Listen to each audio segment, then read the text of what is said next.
Welcome to Sheni v'Chamishi. Today we're going to take you to the library.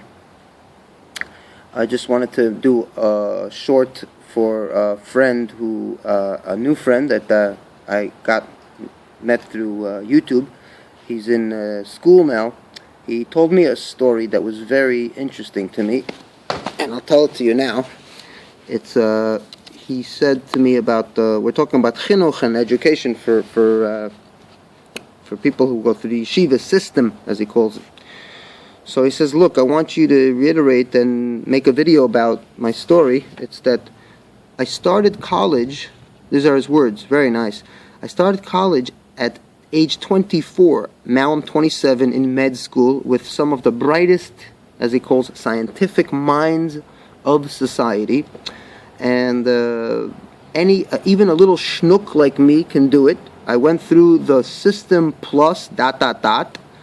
And a good place to start is machon, lparnasah, Brooklyn. It's a little different than my approach, because my approach is not that about starting, it's about never ending. In camp, when the learning class would end and the loud PA would announce the learning class ends, they would announce by saying, learning never ends, line up in 15 minutes. So my fear is not of that people can have another chance to go and study a trade. Everybody needs a lparnasah. It doesn't matter who you are. You could say Hashem gives lparnasah. The Frierdiker Rebbe once said it. He was on a train, and the guy asked him, how are you sitting in first class? So he said, I'm interested, what do you do for a living? And I guess the guy hated Rabbanim or something, or clergy. And, it was a time when people were rethinking what religion is and its place in society and the need for it. So he wanted to know why a rabbi is in first class. Obviously, the Frierdiker Rebbe wasn't just a rabbi. Wasn't just a guy that knew how to learn. He was also a man with charisma, and he was from a special family. So with that, he got a lot of people to believe, and then they would send Maimed. It's not hard to understand. And the Frierdiker Rebbe, I remember reading the story, and I loved it because it gave me hope and faith. I was very naive, and the Frierdiker Rebbe says to him, mir is interessiert was tut und was tut nicht. And beautiful story. I think I read it in Akriya V'Kedusha. And then the Frierdiker Rebbe says, was ich tu is nothing. Parnasah git der Eibishter.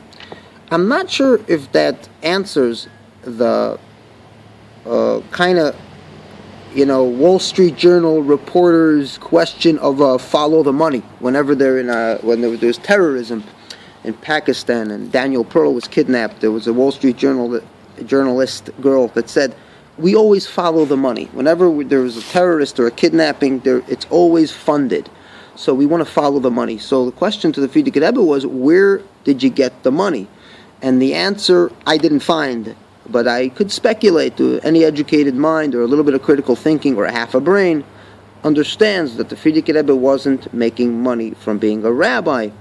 He was making money because of believers that believed in him. But whether you like it or not, that this is how if you're a mystic, you don't have to be, and it helps if you have gezhe and you have also charisma and education. It helps. So I want to read the boy, because the boy mentioned something, a very touching story about him, and he was very close to the Rosh. He's not a boy anymore. He just had a baby, Mazel Tov, and you're probably going to be watching this because I'm going to be sending it to you. I want to give you a shout out. I finally made this video. It took about a month or two. You had the baby that you told me about. So he says, I asked the Rosh, I was very close to the Rosh in Yeshiva of Los Angeles, Rabbi Shachat, and I asked him what type of medicine should I get into?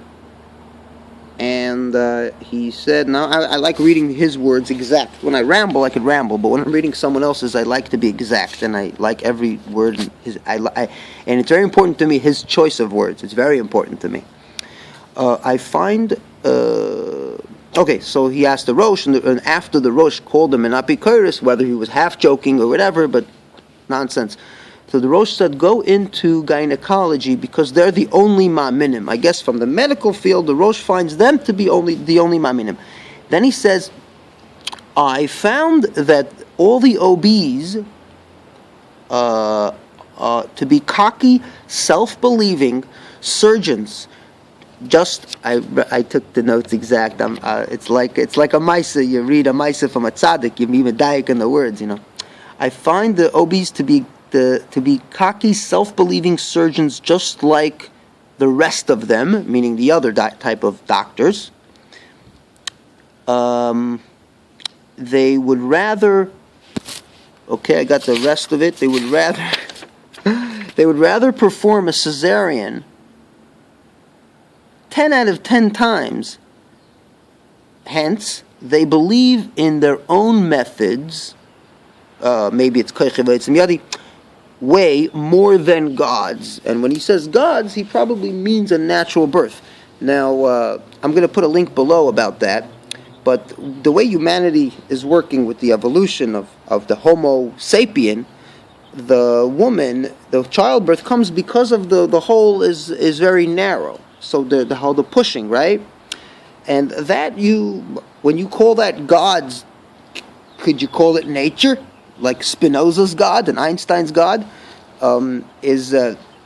is making it easier fighting God, like the story I told you about the president of Yale University, who was also a theologian, and this was a while ago. This wasn't, it was maybe 100 years ago. He says that vaccinations is playing trick on God.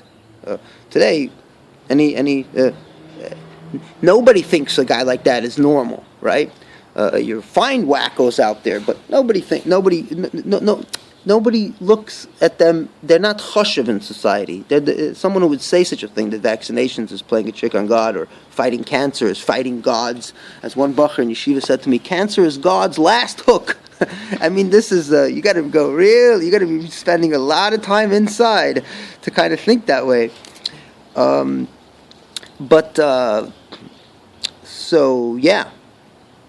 So when they would rather perform the cesarean and then let God's way, and then we believe that childbirth is a punishment for Eve and the sin. Maybe it's a punishment for the sin of the knowledge of the eitzadas, the fruit of the knowledge, because the human brain tripled in size in the past, I think, 500,000 years or so. So that's why the head is the first to emerge from the body, and that's what causes all the pain.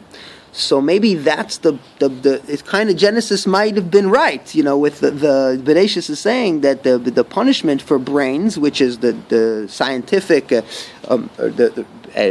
humans trying to understand and know the tree of knowledge, and the brain tripling in size, and Eve paid, and the women pay when childbirth, with coming out, when the brain coming, So it's a little philosophical, poetic type of making, a Dvar Torah, because I go to a shul, the people who I consider them to be not secular, not religious, because I say to them, you're not religious because your cousins in Yerushalayim and in Israel don't eat in your house, and you talk about it and complain about it.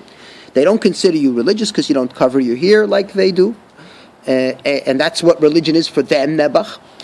And you're not secular because you're paying $40,000 for a Sefer Torah. Secular people would say, well, you have a Torah at the museum. What do you want to buy one for Shabbos? And every week read it, and I don't understand it, and you're reading it in Hebrew. So when I do a Dvar Torah for them, I like to give them the science and Torah together, because that's what they like, and they're not harmful, they're not helpful. Helpful is when you're 100% certain that this God belief is useless, and then you go out and help humanity. I don't consider them to be helpful, but they're old people, so,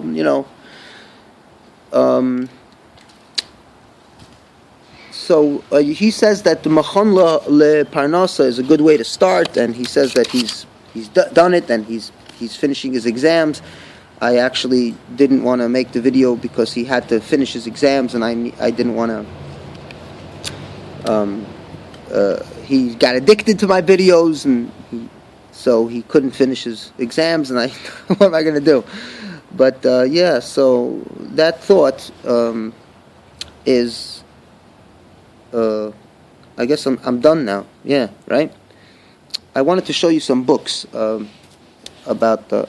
I was going to take you for a walk around the library, I promised, and... what is it, 10 minutes? 10 minutes, I guess. I can't make a video longer than 10 minutes. I'll make another one about the library. Okay, see you soon.